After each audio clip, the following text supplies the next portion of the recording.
Final de ano tá chegando e o que é que a gente pensa? Praia, sol, férias, família, viagem, poder curtir. E no Serviço Público Federal existe então um recesso de fim de ano que esses servidores públicos têm direito. Não é férias, gente. Férias é uma coisa, recesso é outra. Todo servidor público federal tem direito a pelo menos 30 dias de férias durante o ano. E além disso, nós temos também um período de recesso de fim de ano, onde os servidores ali têm direito a 1 ou 2 semanas de descanso. Esse ano será o meu segundo ano aí com direito a esse recesso.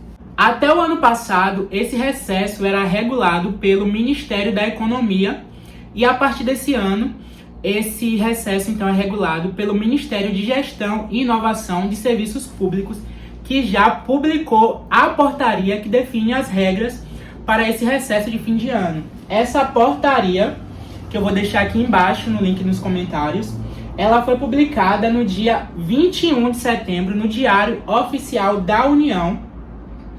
E eu vou falar agora para vocês algumas das regras que trazem essa portaria. Essa portaria diz o seguinte: os servidores públicos federais farão escala de recesso para a comemoração das festas de fim de ano nos períodos de 26 a 29 de dezembro de 2023 e de 2 a 5 de janeiro de 2024. Então eles sempre dão ali 2 semanas para você ter direito a esse recesso. No ano passado, essas 2 semanas foram compreendidas entre a semana do Natal e a semana do Réveillon. Esse ano, como o Natal ocorre no fim de semana, eles decidiram fazer esse recesso na semana seguinte ao Natal, que é a semana do Réveillon, e na primeira semana de janeiro, logo após o Réveillon. Mas como é que funciona esse recesso? Como eu li aqui para vocês, há uma escala de recesso. O serviço público ele não pode parar, ele é contínuo. Então, no caso daquelas repartições, naqueles órgãos públicos, naquelas instituições que não pode parar em nenhum momento, os servidores deverão fazer uma escala de revezamento. Então, parte dos servidores terão esse recesso na primeira semana, enquanto a outra parte dos servidores continuarão trabalhando, e na semana seguinte irá fazer a troca. Então, os que trabalharam vão ficar de recesso e os que estiveram de recesso vão trabalhar. Isso é importante para que o serviço público ele não pare, é o princípio da continuidade de serviços públicos. Então, por exemplo, quem trabalha em um hospital, o hospital ele não pode parar em nenhum momento. Então, existem hospitais federais, hospitais universitários. Esses hospitais eles funcionam 24 horas por dia, nos 7 dias da semana. Então, nesses casos, em outros casos que existe esse trabalho contínuo, vai haver aí esse revezamento dos servidores. Já naqueles setores, naquelas instituições, naqueles órgãos onde que o serviço público nessa época de fim de ano realmente para tudo, aí sim os servidores podem usufruir dessas 2 semanas de recesso, como por exemplo, em universidades. A maioria dos setores das universidades param completamente no final do ano. Claro que existem alguns setores, alguns serviços que são ininterruptos, mesmo dentro das universidades, e nesse caso, os servidores trabalham em revezamento. Mas que uma coisa fique clara, recesso de fim de ano não é férias.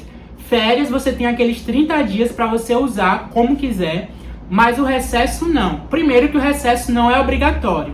Então, se o servidor quiser continuar trabalhando durante o período de recesso de fim de ano, ele pode continuar trabalhando.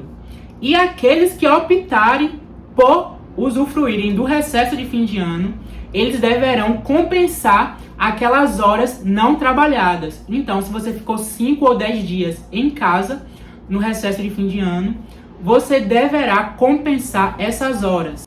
E essa portaria, que traz as regras do recesso de fim de ano, estabelece também o período que você poderá compensar essas horas, que é o período de 2 de outubro de 2023 até o dia 31 de maio de 2024. Então a gente tem esse longo período aí para a gente compensar essas horas. E como é que ocorre essa compensação de horas?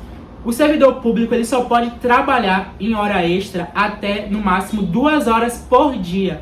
Então, considerando aí esse período de 2 de outubro de 2023 até 31 de maio de 2024, a gente pode compensar esses dias, essas horas que a gente ficou sem trabalhar, trabalhando 2 horas a mais por dia. Então, essas horas do recesso, elas deverão ser compensadas. Mas, de qualquer forma, isso é uma grande vantagem que nós, servidores públicos federais, temos de a gente não trabalhar nesse período de final de ano, né, de Natal, de Réveillon. Aí, dependendo do seu setor, você vai ficar 1 semana em casa ou até mesmo 2 semanas.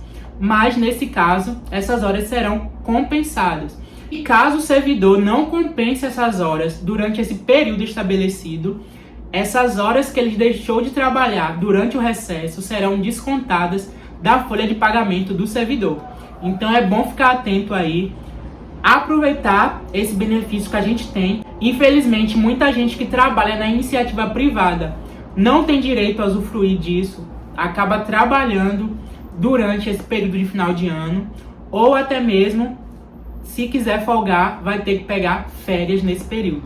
No caso dos servidores públicos, nós temos essa vantagem de ter direito a esse recesso de fim de ano, porém, nós teremos, dentro de um prazo, como vocês poderão perceber, é um longo prazo, para a gente compensar essas horas que não foram trabalhadas durante o recesso de fim de ano.